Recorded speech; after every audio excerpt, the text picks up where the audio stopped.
ঢাকায় ভুয়া আইফোন তৈরি হচ্ছে। আইফোনের নামে কি কিনছেন দেখেন। What is Jam Donut and how does cashback work? I hear you say. Let me explain how it's about time. এই দেখেন, যদি কিনে থাকেন সেটি আসল না নকল কিভাবে বুঝবেন? কারণ ভুয়া এই দেখেন। আইফোনে 6 লাখ হয়ে গেছে বাজার।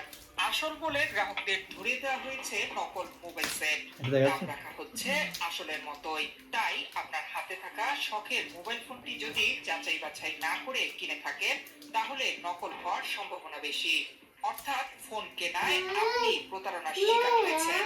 পুলিশের পক্ষ থেকে জানানো হয়েছে খোদ রাজধানীতে বিদেশি নাগরিকরা ভুয়া আইফোন তৈরির কারখানা খুলে বিদেশি নাগরিক ভুয়া আইফোন তৈরির কারখানা তৈরি করেছে এবং সেখানেই অনেক আইফোন তৈরি হচ্ছে।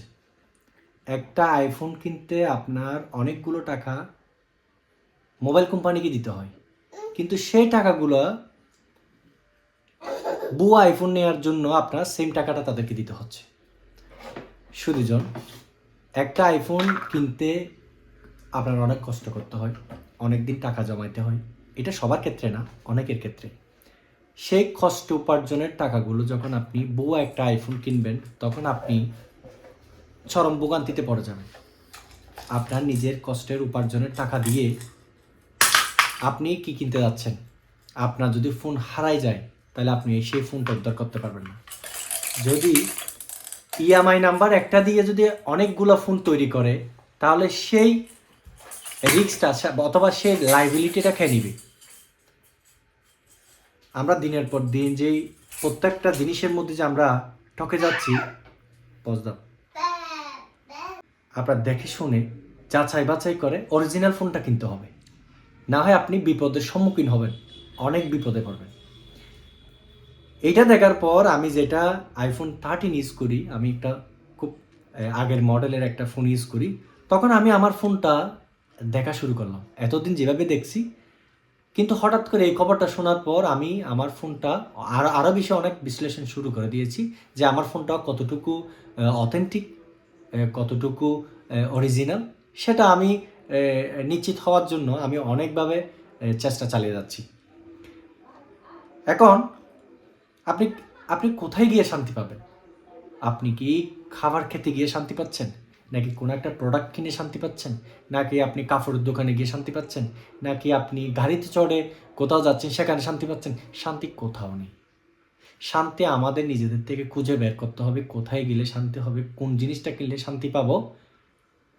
সেটা আমাদের থেকে কেনার আগে আমাদের কয়েকটা দিন অ্যাটলিস্ট স্টাডি করতে হবে বা জানতে হবে বা চিনতে হবে, না হয় আপনি ঠকবেন।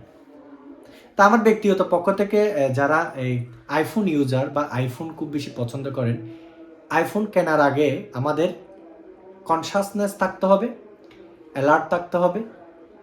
আমরা যেন ভুয়া আইফোন না কিনি, নকল আইফোন না কিনি, আমরা অফকোর্স অরিজিনাল অথেন্টিক আইফোনটা যেন কিনতে পারি, যেহেতু অনেকগুলো টাকা দিয়ে আমরা এই ফোনটা কিনছি। তখনই আপনি নিরাপদ থাকবেন, নিশ্চিন্তে থাকবেন যে আপনার আইফোনটা হারাই গেলেও যেন আপনার ইএমআই দিয়ে আপনার আইফোনটা যেন আপনি উদ্ধার করতে পারেন। তো সর্বশেষ এই দেখেন, তাদের ল্যাবে উৎপাদিত এই ফোন কয়েক হাত হয়ে এখন অনেক তাদের ল্যাবে এই ফোনগুলো উৎপাদিত হয়ে অনেক খাত ব্যবহার করার পর এগুলো দোকানে আসে। তো আমি মনে করি তাদেরকে আইনের আওতায় এনে সর্বোচ্চ শাস্তি দেওয়া দরকার, কারণ এটা দৃষ্টান্তমূলক শাস্তি না হলে এই ধরনের যারা অপরাধ করছে তারা দিনের পর দিন এগুলো করতেই থাকবে। সুধীজন, আপনারা যারা আমার এই ভিডিওটা ভালো লাগবে সবাই শেয়ার করে দিবেন আর সাথে থাকবেন। আর যারা এখনো পর্যন্ত আমার ইউটিউব সাবস্ক্রাইব করেন নাই, সাবস্ক্রাইব করে আমার পেজে ইউটিউবের সাথে যুক্ত হয়ে যাবেন। সবাই অনেক বেশি ভালো থাকবেন, সুস্থ থাকবেন। বাই।